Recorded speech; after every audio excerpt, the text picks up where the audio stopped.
এই মতো নিত্যানন্দ অনন্ত বলবে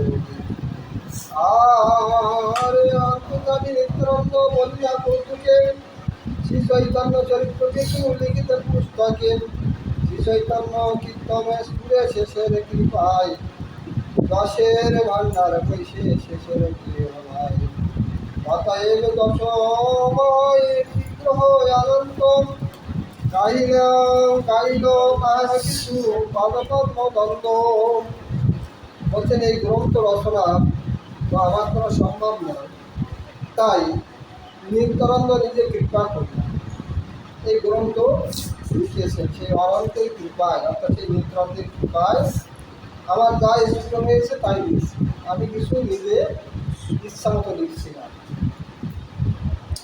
শ্রী চৈতন্য চন্দ্র পূর্ণ শ্রবণ চরিত ভক্ত প্রসাদে স্ফুরে জানি অনির্জিত বেদে গুপ্ত শ্রী চৈতন্য চরিত্র কে বাগানে আর তাহি দিছি যা শনি ভক্ত চৈতন্যের কথা আদি অনন্ত অন্ত রাহি দেখি তাহার কৃপায় যে দেখাবে তাহা লিখি। বলছেন যেন মতো জ্ঞান শক্তি যেন আমি যেরকম শক্তি দিয়েছেন সেরকম তার কৃপা, আমার কি শক্তি। যেমন কাষ্টের পুত্তলিকা যেন পোহাকে নাসাই এই মতো গৌচন্দ্র মরে যে মরাই সর্ব বৈষ্ণবের পায়ে মন নমস্কার দিতে অপরাধ কিছু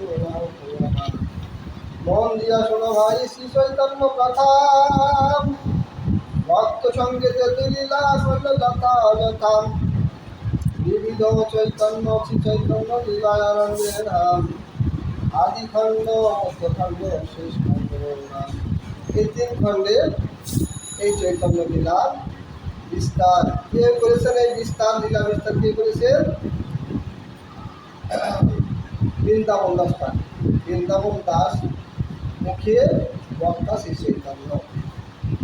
আদিখণ্ডে প্রধানত্বে বিদ্যা বিলাস মধ্যখণ্ডে চৈতন্যের কীর্তন প্রকাশ শেষ খণ্ডে দেশি রূপে নিরাচরের স্থিতি নিত্যানন্দ স্থানে সমাপ্রিয়া গৌরব নবদ্বীপে আছে জগন্নাথ বিশ্বমান বসুদেবে প্রায় দেহ সর্বধর্ম তৎপর।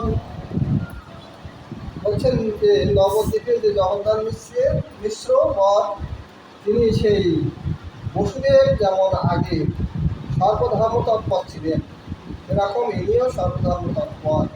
তার পত্নী শচীনাম মহাপতিব্রতা দ্বিতীয় দেবকী যেন সেই জগৎ মাতা। যেমন বসুদেবের স্ত্রী দেবকী, এখানে জগন্নাথ মিশ্রের স্ত্রীর নাম কি? শশী। কি বললাম? শশী, তাই তো? শশী দেবী।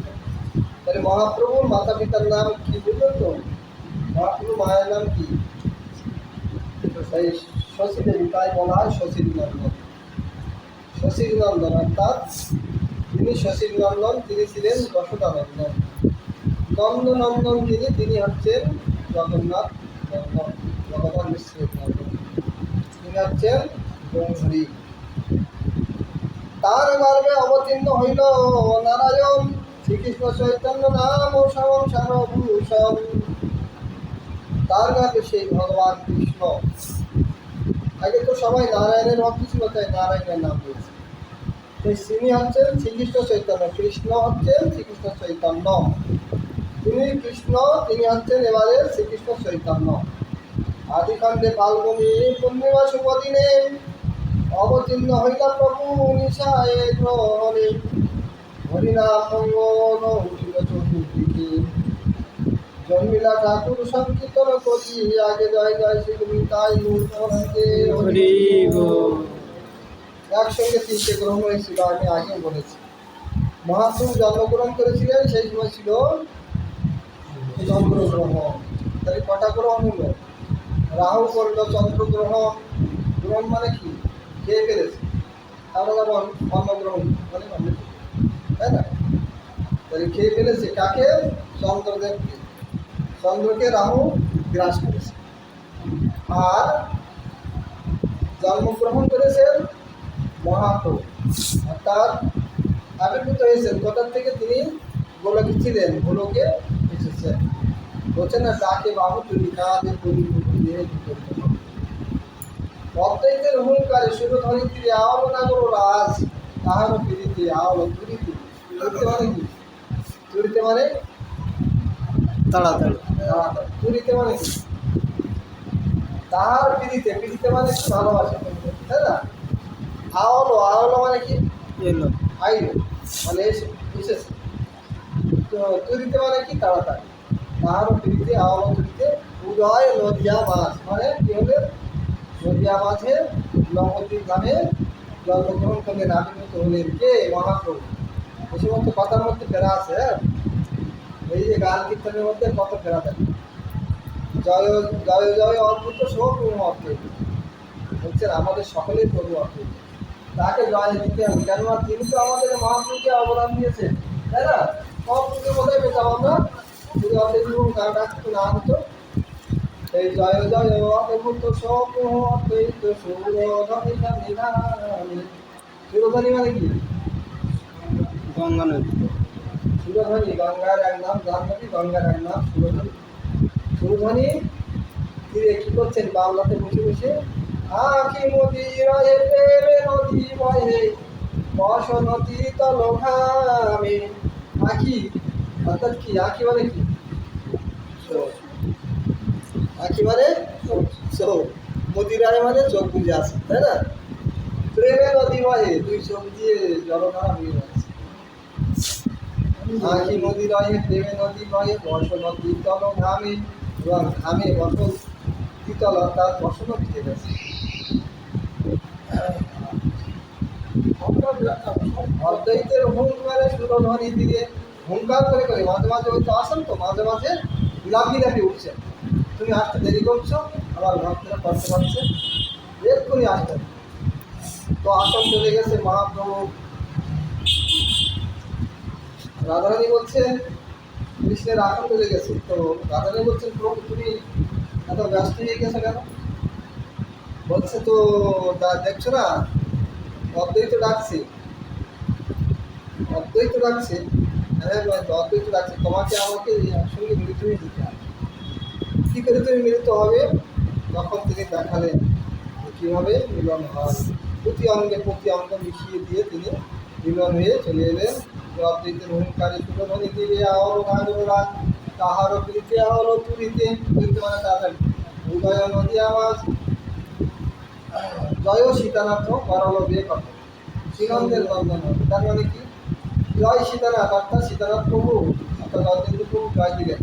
করল বিয়ে কত, বিয়ে কত মানে কি? জানা আছে কারো? ব্যক্ত করলেন মানে আমাদের সামনে আনলেন, ব্যক্ত করে দিলেন। বিয়ে কত মানে এই ভাষার মধ্যে দিয়ে ব্যক্ত করলেন তিনি, আমাদের সংসার মাঝে মহাপ্রভুকে আনলেন।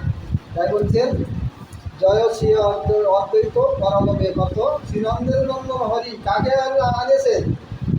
বলছেন শ্রীনন্দের নন্দন শ্রীকৃষ্ণ কাকে এনেছেন এবার? শ্রীনন্দের নন্দন হরি মহে বৃন্দাবন শ্রী অদ্বৈতের শরণ বিহার মাঝারে। এই বৃন্দাবন দাস ঠাকুর বলছেন যে আমি এই অদ্বৈতের চরণ মাধুরী কোথায় রাখবো? আমার হিয়ার মাঝারে রাখা ছাড়া জায়গা নাই। বিহার মাঝারে, বিহার মাঝারে ধরে তিনি এই অদ্বৈতের কৃপা ভিক্ষা করছেন। যে ভিক্ষা করছেন বৃন্দাবন দাস ঠাকুর, যিনি কৃষ্ণলীলায় ব্যাস, পরাশর ঋষির পুত্র ব্যাস, তিনি এবারে হলেন বৃন্দাবন দাস ঠাকুর। এই বৃন্দাবন দাস ঠাকুরের মায়ের নাম কি? আমি বলে দিচ্ছি একবার, লাস্টের কিন্তু একদিন জিজ্ঞেস করতে পারি, একদিন জিজ্ঞেস করতে। হ্যাঁ আজকে বলে দেবো, প্রথম ফার্স্ট থেকে আর লাস্টে একদিন মাঝখানে জিজ্ঞাসা করবো। কুইজ। হ্যাঁ, কী নাম বলে দেবো? এটা হচ্ছে নারায়ণী। এই শিবাসের ভাতৃষ্কন্যা নারায়ণী দেবী। এই নারায়ণী গর্ভে জন্মগ্রহণ করেছিলেন মহাপ্রভু। যে কোনো মহাপ্রভু চর্বিত তাম্বুল খেয়েছিলেন, তাতেই গর্ব হয়েছিল এবং তা দিয়ে এই বৃন্দাবন দাস ঠাকুর আবির্ভূত হলেন। সবাই যখন মহাপ্রভু সাতবারই ভাব সেই বিষ্ণু পাট্টার ওপরে অর্থাৎ সিংহাসনে বসে আছেন, সব বিষ্ণু পাট্টা নিজ মূর্তি সব কোলে করে বিষ্ণু পাট্টায় বসেছেন। কে কি চাও, সবাইকে আমি পাওয়ার দান করব, সবাই চাও যার যা দরকার।